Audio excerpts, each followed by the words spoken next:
Well, hi there, girls and boys and moms and dads, and welcome to PJs and Pillows. Tonight's book is called SUKI'S Kimono. It was written by Chieri Uegaki, and the pictures are by Stéphane Jorisch. Let's begin. On the first day of school, Suki wanted to wear her kimono. Her sisters did not approve. "You can't wear that," said Mari. "People will think you're weird." "You can't wear that," said Yumi. "Everyone will laugh, and no one will play with you." "You need something new, Suki. You need something cool." But Suki shook her head. She didn't care for new. She didn't care for cool. She wanted to wear her favorite thing, and her favorite thing was her kimono. Suki's obe-chan had given her the kimono.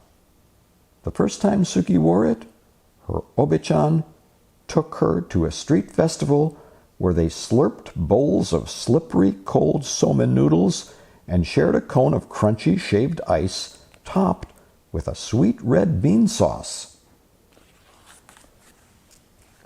Under strings of paper lanterns, Suki joined her obe-chan in a circle dance. She followed her and copied her movements, trying to be as light and as graceful. She watched the other women and children who danced, especially those who were dressed in cotton kimonos like her. Later, Suki sat so close to the stage that when the taiko drummers performed boom, boom, boom, boom, she felt like she'd swallowed a ball of thunder and her whole insides quaked and quivered. Before they left the festival, Suki and her obe-chan stopped at a souvenir stand. There were many things to choose from, but her obe-chan found the prettiest thing of all, a handkerchief of pale pink linen decorated with tiny maple leaves and cherry blossoms. When she gave it to Suki, she said, "This will help you remember our day." Now it was time for school. Mother checked Suki's obi one last time and took a picture of Mari, Yumi, and Suki together by the front steps. Then as she watched, the three sisters made their way down the block to their school. Mari and Yumi stayed several paces ahead of Suki and pretended they didn't know her. But Suki didn't mind. She turned and waved to her mother before she clip-clopped along in her tiny red geta, feeling very pleased in her fan-patterned blue kimono. Once in a while, Suki would lift her arms and let the butterfly sleeves flutter in the breeze. It made her feel like she'd grown her own set of wings. When they reached the school, Mari and Yumi hurried across the yard to a group of their friends. Suki stopped and looked around.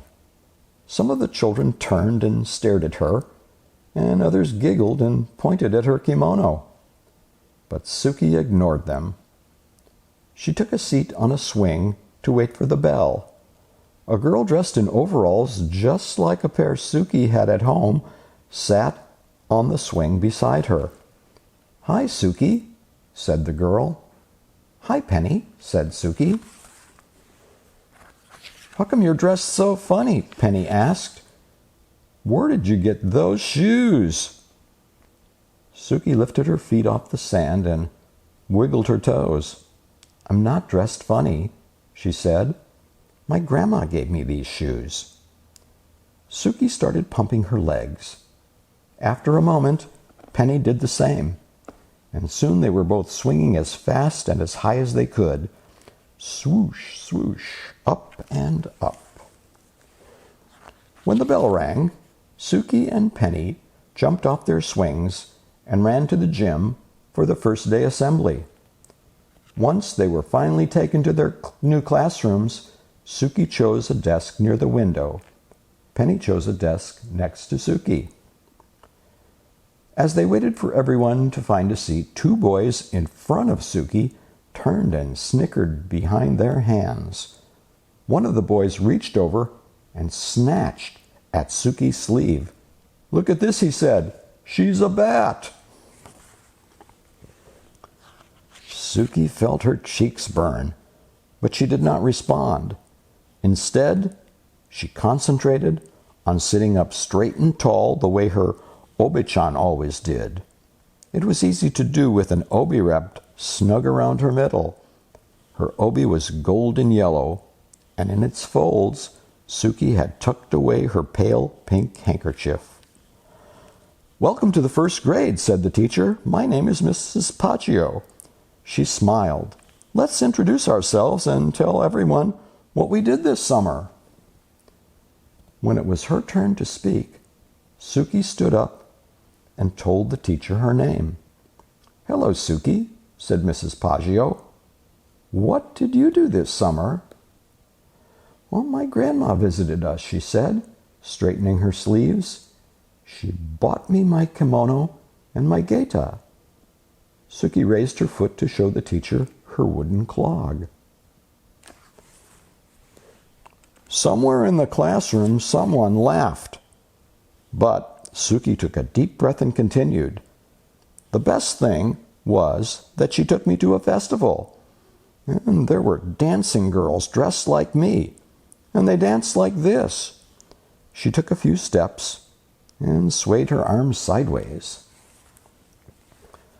"Look, now she's dancing," someone said. But Suki didn't hear.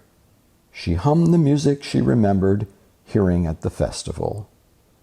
She remembered how it felt to dance barefoot in the open air on fresh-cut grass that tickled her toes. She tried to picture the other dancers, how they moved forward in a circle with the rhythm of the music, how they stamped their feet, first right, then left, swung their arms, first up then down, how they stepped back and back and back, then clapped. When Suki couldn't remember the next step, she made it up just to keep dancing. 1, 2, 1, 2, 1, 2, stop. When she finished, the room seemed very quiet. Everyone was watching her. Suki sat down, wondering if she was in trouble. But Mrs. Paggio said, "That was wonderful, Suki," and she started to clap. Then so did Penny, and after a moment, so did the entire class. After school, as the three sisters walked home together, Mari and Yumi grumbled about their first day. "No one even noticed my new sweater," said Mari. "No one even noticed my cool shoes," said Yumi. But Suki just smiled. As she clip-clopped along behind them, Suki pulled out the pale pink handkerchief from her obi and held it up over her head to catch the wind. And in her blue cotton kimono and in her shiny red gaita, Suki danced all the way home. And that is the end of the story of Suki's Kimono. So brush your teeth, give hugs to the people that you love, and have sweet dreams. Good night.